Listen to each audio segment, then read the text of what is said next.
My friend, thank you for watching. Today I wanted to talk with you about goal setting and the proper channels to use to accomplish those goals. And because I will have tons of information for you, my friend, and lots of ideas, I will split the information between this video and a private blog that will be emailed to you if you signed up on my website. It's safe and it's free to join the community, and you will always get exclusive tips that will not be published anywhere else, plus be entered to win into my giveaways automatically. So, good stuff. Grab a refreshment.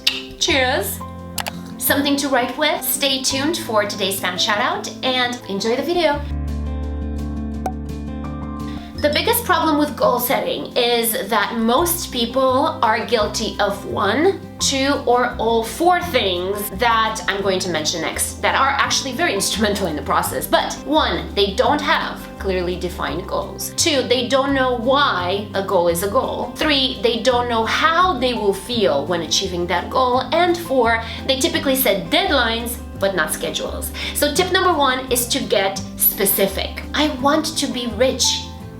That's a stupid goal. Why? Because it's undefined. You want to be rich in experiences, in feelings, or in money. If it's money, let's say, what is the goal? Because you still don't have one. So you're not going to be able to work towards something that is undefined. So instead of, I want to be rich, you could say, I want to have $500,000 between investments and savings. Well, now you are getting closer. Don't say, I want to be a celebrity. Think about it and define what that is. I want to be part of a multi-million viewer reality TV show, have a talent agent, and create my own line of affordable fashion. Whatever, I think you get the idea. Now you're more defined. So if you say, I want to lose weight, and I say, I want to lose 10 pounds by dropping processed sugars and lowering my calorie intake to 1,400 calories per week, who do you think has the odds stacked in their favor without even starting to work toward that goal? So remember this, vague goals cannot be successfully measured and they will not yield the results that you want. Number two, the why. Would you like to put your kids through school? Would you like to make sure your parents get the healthcare that they need? Do you want to pay off all your credit card debt or be able to buy that gorgeous Chanel bag, darling? Why do you want to achieve your goal? Knowing the why will give your goal a meaning and not only help you to better refine it, but you will start building a link between you and that ultimate result, which also will help increase your chances of success. What I recommend here is to write those meanings down. They are essentially your benefits. Doing that will create a more vivid symbol in your mind that will help with the willpower you will need throughout the process of achieving it. And to sustain that, I recommend using calendar alerts and placing little post-it notes through different parts of your home or office that are pertinent to that goal. These visual reminders will help recapture some of that initial desire and intensity, which will help keep your strength to keep going. Number three, the how. Not the how you will get there, but the how will you feel when you reach that goal. What will you feel? Will you feel your heart just bursting out of your chest because you're so happy? Will you feel butterflies in your stomach? Will you cry of happiness and jump around like a crazy person? Will you laugh hysterically? How will you feel when you have it? Number four, and this is a big one, don't just set a deadline, set a schedule as well. That means planning the steps necessary in order to achieve your goal and attaching timelines to each step. I will dive more into that in just a second because I really want to make sure you are doing this the right way. But till then, let's get back to the overall goal that you have, because most of us have multiple goals. One thing that many successful entrepreneurs have in common is the ability to focus on a single task at a time. Pick one thing and do that one thing and only that one thing better than anyone else ever could, said Jason Goldberg, the CEO of ᎯℒℰXᎯ℉. So rank your goals by order of importance. Start with your number one and stay focused on that for a little while. Ranking the goals will not only help you prioritize your energy and start with what is actually most important to you, but you will also be able to channel your commitment. So rather than half-assing 3 goals and maybe achieving none, you commit to one and execute it to the best of your capabilities, therefore increasing your chances of success. Ideally, you will have no more than 3 goals per quarter. Next step is to set those goals in writing and use reinforcing words like I will, as opposed to I would like to. Make sure that you frame the goals in a positive manner as well. So rather than saying I will get rid of debt, say I will increase my income by X%, and then set X amount aside that I will use to become financially free. There's a difference in that language, right? You caught that. This is the kind of language you have to use. Now, I mentioned earlier having a schedule. So that means making a plan of action for each individual goal, which we already talked about. You're going to tackle one at a time, right? So get some paper, a blank piece of paper, and write down your goal in the center of the paper. From there, list every single step, every major stepping stone that you have to reach in order to achieve that goal. And under each one of those major stepping stones, write the action plans you must follow in order to achieve that step. I made a previous video that goes into a lot of detail about this, and I'm actually even showing you how to do it, and I'm going to link that in the description box below. Till then, here are some key things to consider in the planning process. The qualities and skills you will need to have or acquire, what you can improve on, and the type of habits you will need to employ on a daily and weekly basis to stay on track. Tip number 5 is to create a weekly list of tasks that you need to accomplish, then break that list for the different days of the week. Any to-dos that are more complex, you're going to break those, of course, into separate tasks, which you then distribute throughout the day or throughout the week, depending on the size of the project. You will also add time frames to each item on your daily list. For example, if I need to do research on a project, let's say, then I'm going to put that on my to-do list and I'm going to schedule that from 7 till 9 a.m., let's say. This will not only organize your day and break down tasks more efficiently, but keep you on a productive roll and just keep you going. And you can use a timer on your phone to set up those little time reminders on and off, you know. Now, goals have a tendency to become a little overwhelming and as a result affect our happiness. Your happiness, because essentially you're saying that you are not where you want to be yet. Many of us also have the mindset of, if I'll get there, I'll be happy. Basically acknowledging to yourself that you are not happy enough in the present moment. That is why planning is so important, because when you commit to a process, not a goal, you won't add that unnecessary stress. You can actually be more in the present moment, enjoy the ride a little more, and make better decisions and more improvements in yourself along the way. One thing I learned from Jack Canfield has been the rule of 5. Take 5 action steps every single day, with the exception of holidays and vacations, that will get you closer to your goal. So as you plan out your day, you need to ask yourself, what 5 action steps must I take today to achieve, the next stepping stone that will get me closer to my goal? Tip number 6, as you plan out your days, the different tasks and the 5 action steps, you have to prioritize everything as follows: have-tos, must-dos, and should-do tasks in that exact order. The have-tos will take priority, obviously, so they will need to be worked on first. The good news is that since we have a limited supply of willpower in the day, getting the more important things done first will ride that wave of energy that we have in the beginning part of the day. The later in the day that it gets, the more our internal resources and willpower will deplete. That leads me to the next tip. Be mindful of what your brain can handle. The brain cells operating your willpower are located in the prefrontal cortex, which is the area right behind your forehead. The same area of the brain is also responsible for short-term memory, staying focused, and solving abstract tasks. Now, this prefrontal cortex is like a muscle, and like any muscle in your body, in order to handle the demand you place on it, it has to be trained, it has to be worked out.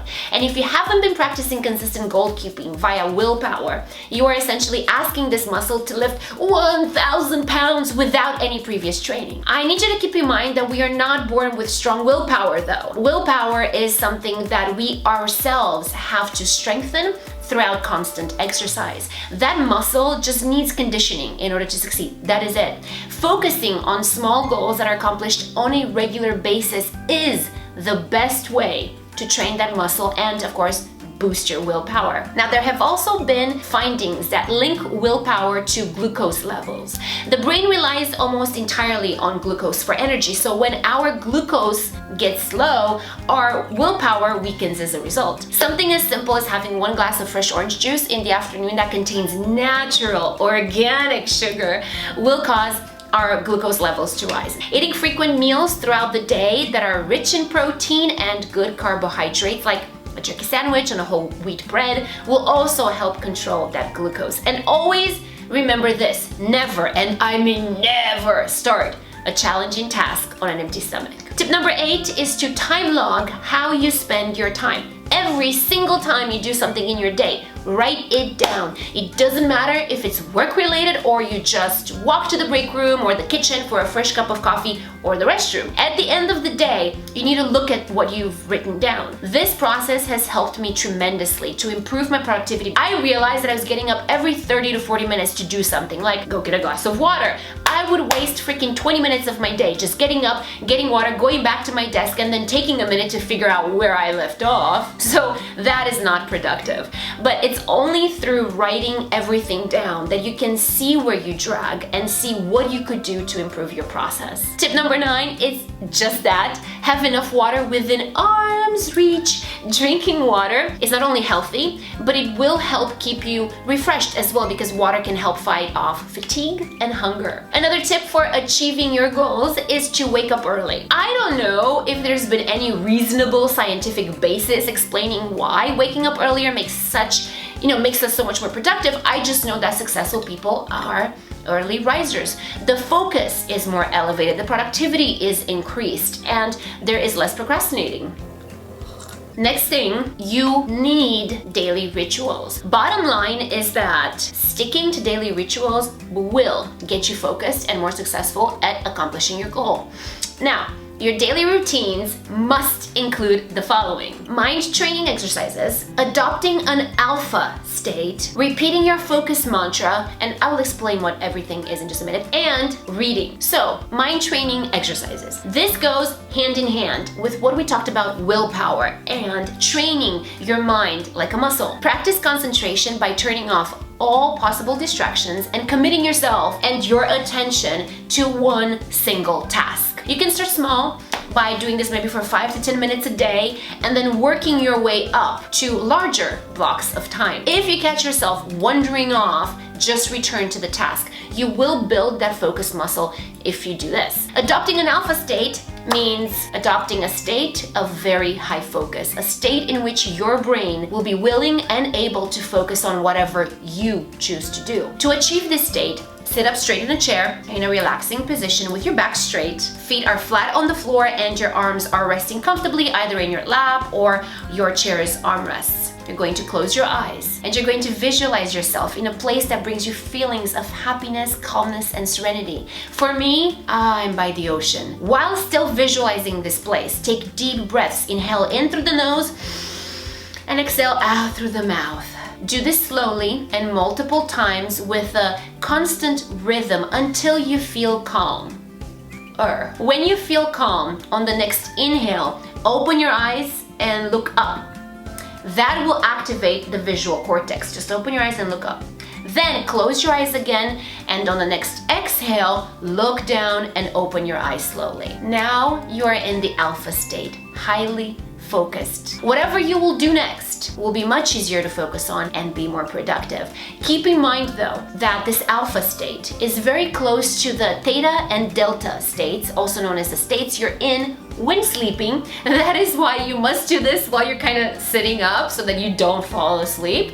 And whenever you want to go back into a beta state, which is the default state your brain is in when you're awake, just get up, walk around, shake it off, and done. Next up in the routine is the focus mantra. Create your own one-liner or your own focus mantra and repeat it anytime you catch yourself being distracted. To keep myself focused, I usually tell myself something like, remember why you're doing this, Alex. You got this. Get shit done. That's just what I said. Kind of corny. But anyway, repeat this throughout the day. It's yet again another step that will take you closer to your goals. Also, part of the routine should be to visualize. Every morning, close your eyes for 2 minutes and see yourself in your mind being efficient, accomplishing your goals, getting things done, reaching every single step you need to take. Visualizing the ultimate goal is very important, but according to a study done at the University of California, those whose dreams include not only the end goal, but the process as well, basically some of the stepping stones that we just talked about earlier, those people are more likely to stick to their goals than the people who only visualize the end result. It's also important to feel the feeling of happiness and accomplishment as if you've just reached that goal. You'll be much more motivated and feel more empowered after those 2 minutes, and that energy will trickle down into your actions for the day. Lastly, as part of your daily routine is to read more. That's necessary in the process because reading will test your mind's ability to stay focused on just one task at a time, and doing it repeatedly will improve your focus. It doesn't matter what you read as long as you focus on reading that and avoiding distractions. And when you're done, here comes the tricky part. You need to ask yourself, what did I read about? What were the main ideas of what I just read? Trying to answer that question will be the true test to see if you've really paid attention.